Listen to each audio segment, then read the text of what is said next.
Cada época de la historia o acontecimiento importante ha tenido siempre un poema, una obra de teatro, una novela.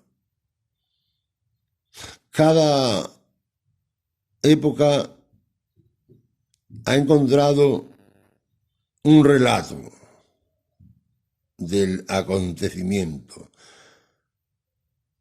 Por ejemplo, el derrumbe del Imperio Austrohúngaro y el nacimiento de un nuevo mundo en Europa. Nadie mejor que Joseph Roth nos lo ha contado en su novela La marcha de Radetzky. La desolación, el miedo y el hambre de la posguerra en España,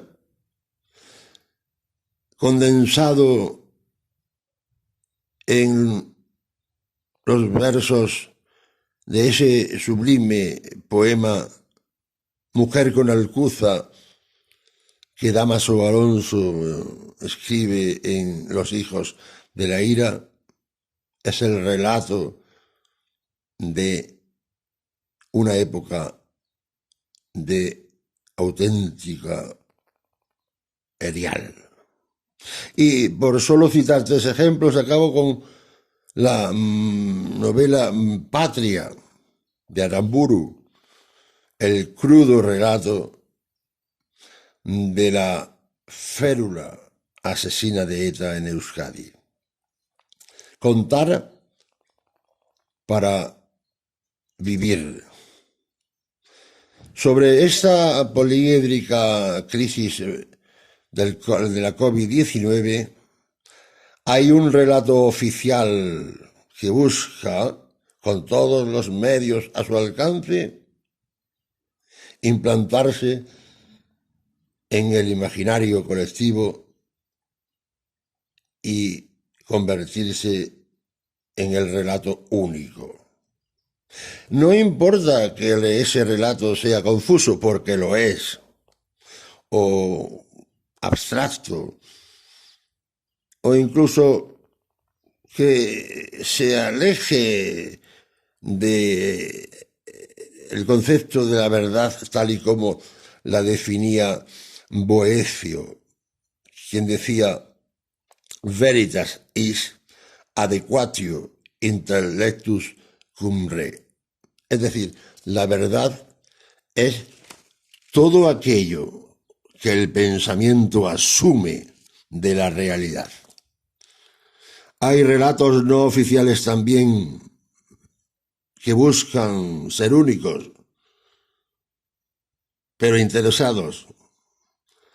Relatos en los que cada cual cuenta la feria como le va. Relatos catastrofistas, mentirosos, electoralistas. Relatos que pontifican, dogmatizan. Relatos que solo buscan un mundo de pensamiento único y gentes de un solo libro. Una persona en proceso resiliente encuentra una medida terapéutica del trama personal y común de esta crisis, haciendo su propio relato, contando su propia experiencia traumática. En las terapias de grupo de alcohólicos, drogadictos o ludópatas que buscan superar la adicción, solo cada uno cuenta su propia historia. Porque la palabra hecha relato revela perspectivas diferentes.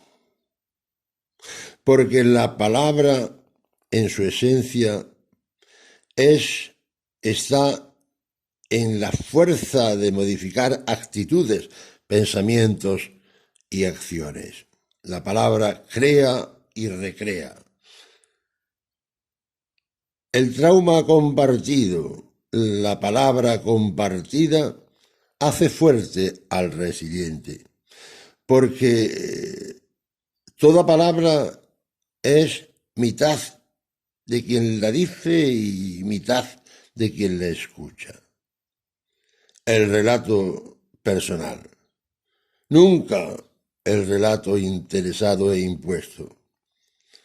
El relato propio que hemos de hacer es el mejor salvaconducto del resiliente. Hagamos nuestro propio relato para continuar viviendo como en el cuento de las 1001 noches.